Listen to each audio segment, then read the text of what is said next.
అనుగ్రహించారు. కనుక ఆ అరుణాచలం అంత గొప్ప అరుణాచలం.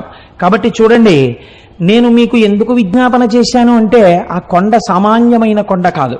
శివుడు అక్కడ స్థూల రూపంలో ఉన్నాడు, కొండగా ఉన్నాడు. అరుణాచలేశ్వరుడి దేవాలయమునందు శివలింగముగా ఉన్నాడు. అదే అరుణాచలం కొండ మీద దక్షిణామూర్తిగా ఇప్పటికీ ఉన్నాడు అని అంటారు. ఎందుచేతనంటే రమణ మహర్షి యొక్క శిష్యులు కొంతమంది అరుణాచలం కొండ శిఖరాల మీద కూర్చుని ఉండగా వారికి పాదుకలతో నడిచి వెళ్ళిపోతున్నటువంటి చప్పుళ్ళు వినపడ్డాయి.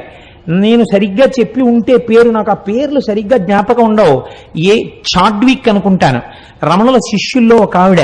ఆ చాడ్విక్ అన్నావిడ ఒకసారి అరుణాచల శిఖరం మీద కూర్చుని ఒక ప్రదోష వేళలో ఆవిడేదో సంగీతంలో ఉండేటటువంటి రాగముల గురించి ఆలోచన చేస్తూ పాడుకుంటున్నారు. అపురూపమైనటువంటి రాగా